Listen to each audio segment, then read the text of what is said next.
How you doing? I call myself Dr. No Job, and that's Dr. No Just Over Broke. I'm not saying I'm against work, but I believe you should work for yourself. You should enjoy life on your time. But let me explain the post that I have on my right-hand side. As you can see, it's telling three different types of story. The first one, you see the word hamster wheel, and underneath that hamster wheel, you see poor. You see a long line of people waiting to punch the clock. And that's what poor people really are, is in the hamster wheel, because a lot of poor people cannot afford the cars that they drive, they cannot afford the bills they accumulate. But one thing about the hamster wheel, you go nowhere financially in life.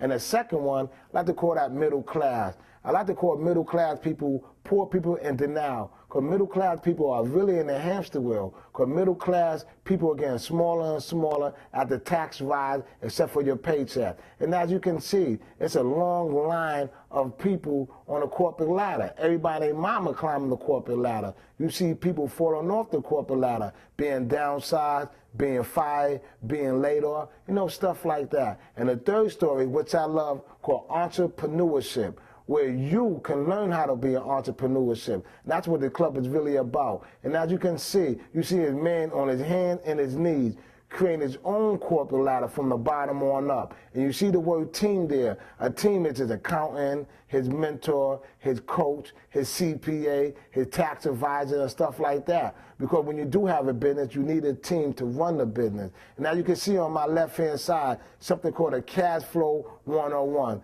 They call it Monopoly on steroids. But this club is basically about the game board, because my club is about financial education. There's three elements: make money, have fun, and share your knowledge. Yeah, you could take on the game board. It's just like Monopoly. You have three different dices on the board game, and you see 4 different sets of cards. The first card is small deal. You have one that say big deal. The other one say market. The other one say doodah. A small deal, somebody buying a 1-bedroom home. That's a small deal. A big deal, somebody buying a 14-unit complex. And a market is what's selling on the market, what type of stocks is selling on the market, how much is gold is selling on the market. That's what that is. And a doodah is like a car. It could be insurance for your kids. It could be braces for your kid. It could be a Rolex watch. It could be a pair of sneakers. That's the way doodah come from in the board game. And as you can see, we have something called a financial statement. And a lot of poor people is poor because they don't know what a financial statement is. And a financial statement determines what you are worth. When you go to a bank and ask for a loan, they don't ask for a report card. They ask for a financial statement. And a financial statement lets you know what good debt is, let you know what bad debt is. They let you know what a liability is. They let you know what an asset is. See, the difference between good debt and bad debt is bad debt take money out your pocket, and good debt put money in your pocket. Like a cell phone, like your cell phone, that's bad debt because they take money out your pocket. Like if you had a rental property and you have a positive cash flow each and every month, that would be good debt. If you have something called an asset and a liability, again, a liability take money out your pocket, and an asset put money inside your pocket. And one thing about the board game is it teaches financial education. 5 people can play the board game at one time. You have 5 players and a banker, and everybody will get a career card. And a career card is like, one could be a mechanic, one is a doctor, one is a janitor, and you will fill out the financial statement with the career card. And basically, and once you play the game, it's going to take people about 3 hours. When they first play the game, it takes people about 3 hours to learn how to play the game. And once you learn how to play the game and you're real good at it, it will take you less than an hour of playing the game. And once you learn how to play the game, you got to help me teach the game to other brothers and sisters who would like to learn how to play the game. Because remember, there's 3 elements in my club: make money, have fun, and share your knowledge. If you're not making money, I really don't want you in my club. I don't hang around with poor people, because you hang with non-broke friends, you're about to be the 10th one.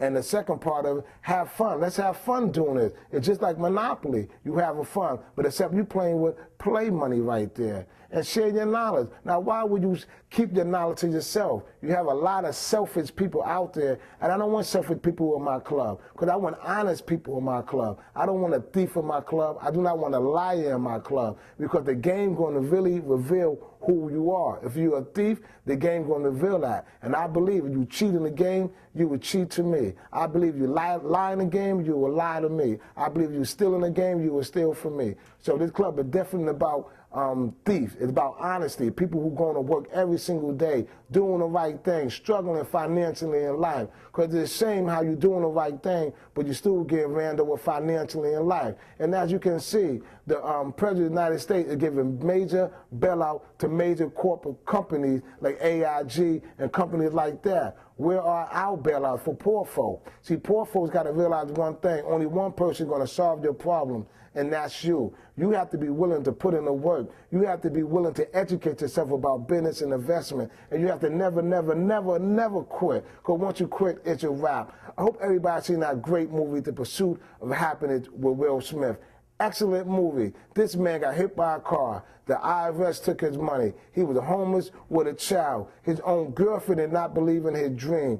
And no matter what happened to him, he never lost focus. He kept his eye on the ball. And today he's a self-made millionaire. Some people might say that's Hollywood. No, it's not Hollywood. That's real life, because anybody can make it in America financially. You have people that's coming here that don't speak no English, that have no money. They come butt naked. A year later, they eating better than people born in this country. Something's wrong with that picture. Somebody lied to me. Is poor people lying to me, or the immigrants is lying to me? And I don't think the immigrants are lying, because they driving nice cars, they live in nice houses, and they have businesses. But to separate rich people from poor people is their thinking. See, poor people have another way of thinking when it comes to money than rich people. Poor people will say, you need money to make money. Rich people don't say that. Rich people say, you need an idea to make money. Poor people, again, will say, I got kids. I can't start a business. A rich person will say, you should get rich because of your kids.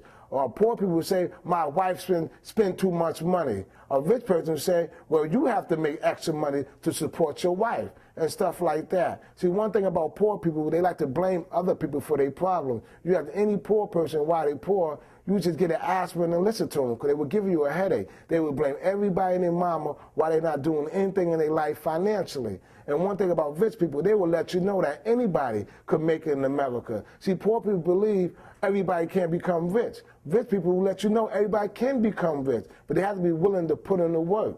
And that's the bottom line right there. So I'm going to talk about the brain for an example. Scientists took a handful of flies, and put it inside a jar. And then they put the top on the jar, and they poke holes in the top of the jar. And within 3 months, they let the jar sit. And every day, every hour, every second, every fly try to leave the jar. But not one fly could leave because the top was still there. Then the scientists came back a few months later, took the top off their jar. Not one fly tried to leave the jar. You know why? Because the fly brain believed the top was there, still there. And that's what the top is for poor people. Poor people, because poor people believe that they got to be smart to start a business. They have to have a lot of money to start a business. They have to have a degree to start a business. They have to know people to start a business. That's not true. Poor people got to know what's their passion. What is your passion? What do you want to do in life? What do you see wrong with the problems in America? Don't talk about it. You have to be about it. And that's one thing about rich people. They don't just talk the talk. They walk the walk. And poor people, they expect Section 8, and they expect the government to come help them out. And poor people go, woe is me, woe is me, woe is me. But they do nothing. And